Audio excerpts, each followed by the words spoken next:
Assalamualaikum warahmatullahi wabarakatuh. Today we will memperkenalkan kelompok kami yang 9 ruang 3, yaitu kelompok 1 yang akan memperkenalkan diri. Introduce, my name is Abi Rafi. Di sini ada Deki, di sini ada Baim, di sini ada Rehan, di sini ada Leo, di sini ada Febri, di sini ada Naili, dan di sini ada Rona. Kami bakal membuat video asesmen performa yang berisi matematika, IPA, dan IPS. Jadi teman-teman, thanks for watching. Selamat menyaksikan.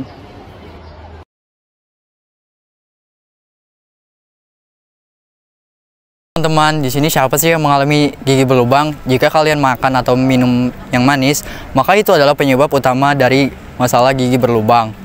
Meskipun terlihat sepele, gigi berlubang bisa menjadi masalah yang permanen, apalagi bagi orang yang malas menyikat giginya. Sehingga di dalam gigi tersebut memiliki bakteri yang menggerogoti karbohidrat yang akan menjadi asam. Dan asam tersebutlah yang membuat gigi kita berlubang. Jika kalian tidak mau gigi kalian berlubang, maka kalian harus menyikat gigi kalian sebanyak 2 kali sehari, yaitu pagi dan malam hari. Dan ini adalah merupakan salah satu contoh gigi yang sehat. Sekian, terima kasih. Teman-teman, balik lagi bersama saya, Abi Rafi, sebagai juru bicara. Pada kesempatan kali ini, saya ingin bertanya kepada teman-teman semua nih, apakah teman-teman sudah paham materi yang telah disampaikan oleh saya sendiri, Abi Rafi, yaitu tentang lidah? Jika teman-teman sudah paham, marilah kita melanjuti materi selanjutnya, yaitu lidah pahit yang disampaikan oleh saudari kita, Febri.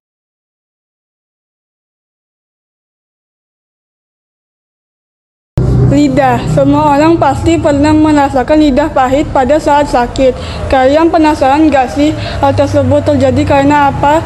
Jadi karena saat tubuh terinfeksi kuman dan terjadi respon peradangan, sistem imun tubuh akan mengeluarkan suatu sitokin yang bernama TNF, tumor necrosis factor, untuk melawan kuman dan mengganggu sel-sel lidah yang berfungsi terhadap rasa pahit yang menjadi lebih terasa rasanya pahit.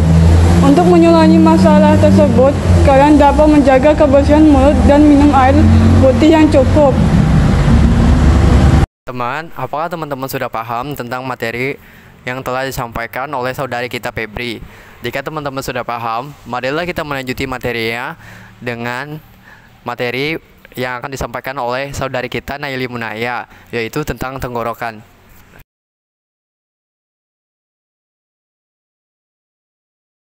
Kalian di sini pasti sudah tahu kan tenggorokan yang letaknya berada pada tengah leher. Ia mempunyai fungsi untuk memastikan proses bernapas dan menelan berjalan dengan baik. Tetapi kalian tahu nggak sih, kalau sedang makan atau mengunyah itu tidak boleh sambil berbicara. Jika kalian sedang mengunyah bersamaan saat kalian berbicara, akan membuat makanan akan masuk ke dalam saluran depan tenggorokan, trakea. Karena epiglottis sedang terbuka. Hal tersebut dapat menyebabkan kalian tersedak dan batuk-batuk. Sebab itu, sebaiknya saat makan diusahakan untuk tidak banyak berbicara. Friends, do you understand tentang apa yang disampaikan oleh Naili Munaya tentang tenggorokan? Jika teman-teman sudah paham, marilah kita melanjuti materinya tentang hati yang akan disampaikan oleh saudara kita, yaitu Rehan Kurniawan.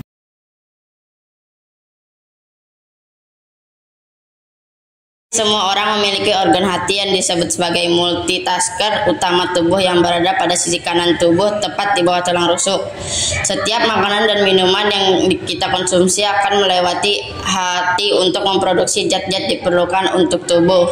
Hati mengubah protein, lemak, serta karbohidrat menjadi zat atau energi yang dapat disimpan tubuh dan mengirimkan ke empedu. Hati juga berperan untuk memonitor gula darah. Selain dari itu, kalian tahu nggak sih ada keunikan dari hati? Ketika ada bagian dari hati yang mengalami kerusakan, hati mempunyai kemampuan untuk bisa tumbuh kembali atau bergenerasi loh. Bahkan apabila kamu kehilangan sepertiga ataupun seperdua bagian hati, bagian yang tersisa akan tumbuh menggantikan bagian yang hilang dalam waktu 6-8 minggu. Hal ini adalah yang membuat transplantasi hati donor hidup mungkin dilakukan jika terdapat kecocokan genetik. Assalamualaikum teman-teman. Balik lagi nih bersama saya, with me Abio Rapi. Teman-teman sudah paham gak sih tentang materi hati yang telah disampaikan oleh saudara kita Rehan Kurniawan? Nah, pada kesempatan kali ini, materi tersebut akan dilanjutkan oleh saudara kita Deki Saputra, yaitu tentang materi lambung. Nah,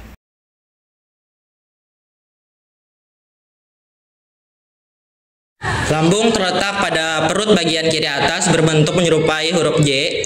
Apakah kalian tahu jika lambung memiliki penyakit bernama asam lambung naik atau bahkan pernah merasakan hal itu? Hal tersebut dinamakan GERD. Berbeda dengan orang normal, saat kondisi makanan turun ke lambung, les atau klep esophagus akan menutup kembali saat makanan sudah masuk ke lambung. Tetapi pada pasien GERD, les atau klep esophagus tidak menutup sempurna, sehingga asam lambung bisa naik sampai esophagus.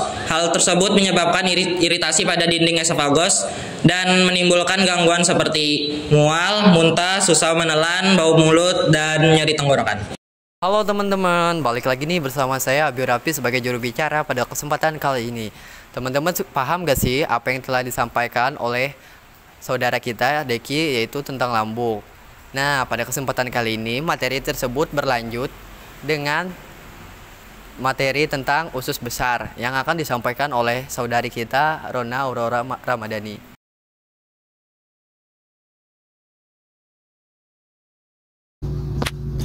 Usus besar berbentuk seperti tabung U yang terbuat dari otot yang letaknya di bawah perut. Omong-omong, apakah yang pernah mendengar atau bahkan pernah mengalami sindrom usus besar sensitif ini? Hal ini mempunyai gejala seperti perut kembung, nyeri, dan pola BAB yang berubah. Sindrom usus besar sensitif ini bisa dipengaruhi beberapa faktor, yaitu stres, pola makan, dan ketidakseimbangan bakteri di dalam usus. Walaupun bukan penyakit yang serius atau menyebabkan kerusakan permanen di dalam usus, tapi bila dibiarkan lama-lama akan terjadi kerusakan usus. Jika kamu pernah mengalami sindrom usus besar sensitif ini, coba ubah pola makan, pola hidup, atau pengelolaan stres. Halo my friends, today I will to ask you tentang apakah kalian sudah paham materi apa yang telah disampaikan oleh saudari kita Rona. Jika iya, marilah kita melanjuti materi tersebut dengan saudara kita yang bernama Leo Patra Jui Simanjuntak yang akan membahas tentang usus buntu, teman-teman. Mohon perhatiannya ya.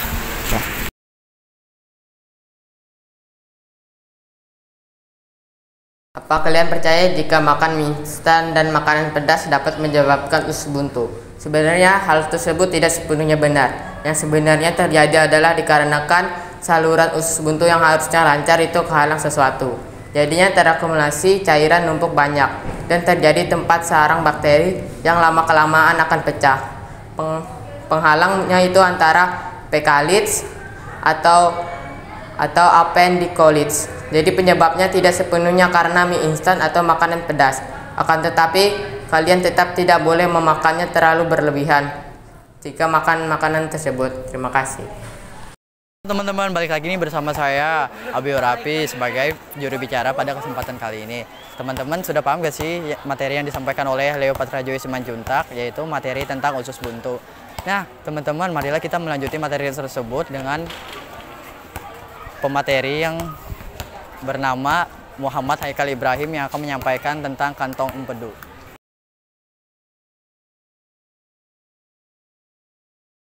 Empedu berada pada sisi kanan perut, tepat berada di bawah hati.